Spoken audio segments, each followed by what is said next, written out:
আগে আমার বাড়ি থেকে কল আসছে যে আমার ছেলে এবং মেয়ে দুজন একসাথে বমি করতেছে। তখন নামাজের সময় আর আসতে পারি নাই, নামাজ পরে আসছি। তো এসে ঘটনা শুনলাম, সকালে তারা আপনার কাঁঠাল আর রুটি খাওয়ার পরে আপনার 1টার দিকে তারা খাওয়া দাওয়া করছিল। ডাল রান্না করছিল, মাছ দিয়ে ডাল রান্না করছিল, এটা দিয়ে খাওয়া দাওয়া করছে। হেরাম্মু খাওয়াই দিছে। আব্দুর রহমান আমার ছেলের নাম, আর খাদিজা হচ্ছে আমার মেয়ের নাম। দুজনে খাওয়া দাওয়া করার পরে এই অবশিষ্ট খাবারটাই আমার ওয়াইফ খেয়ে ফেলছে। সেম খাবারটাই আমার ছোট ভাইয়ের ওয়াইফ আবার খাওয়া দাওয়া করছে, যে পাতিলে রান্না করছিল। তাদের আলহামদুলিল্লাহ কোনো সমস্যা হয়নি। জুমার নামাজের পরে এসে আমি যখন হাসপাতালে নিছি, পয়েলগাছা নেওয়ার পরে পয়েলগাছা ডাক্তাররা বলছে আপনারা কষ্ট করে কালীবাড়ি নিয়ে যান শাহরাস্তি।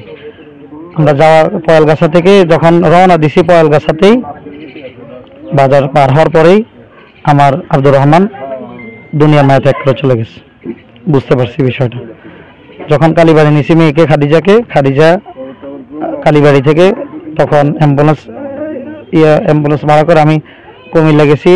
কোসাতলী হাসপাতালে যাওয়ার পরে প্রাথমিক চিকিৎসা দিয়েছিল ডাক্তাররা, বলছে ইমার্জেন্সি যে কোনো এক জায়গার মধ্যে, যেহেতু বাচ্চাদের আইসিইউ নাই কুমিল্লা কোসাতলী হাসপাতালে, সেন্ট্রাল মেডিকেল কলেজে আপনার আইসিইউ নাই বাচ্চাদের। তখন ইমার্জেন্সি অ্যাম্বুলেন্স ঠিক করে আমি চাচ্ছিলাম আপনার যে কোনো একটা বলছে আমাকে রেফার করে যে ঢাকায় নিয়ে যান বা একটা বড় হাসপাতালে নিয়ে যান। তখন আমি নেওয়ার পথেই টমসন ব্রিজ মারা গেছে আমার মেয়েটা। সেইগুলো আসলে মিথ্যা কথা। কেননা গত পরশু দিন আমার এক চাচার 4টা রাজহাঁস মারা গেছে, মুরগি মারা গেছে। গত পরশু দিনে আমার জ্যাঠার মারা গেছে।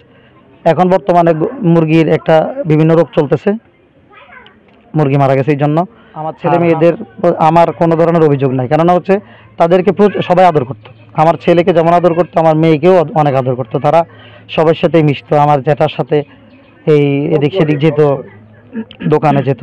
আর ছেলে যথেষ্ট পরিমাণ এই সবার কলেই আসা যাওয়া করতো। এই জন্য এটা আপনার মোটামুটি আমি এরকম মনে করি না যে কেউ আমার ছেলে মেয়ের সাথে, ছোট বাচ্চাদের সাথে মানুষের কোনো শত্রুতা আমি থাকিনি।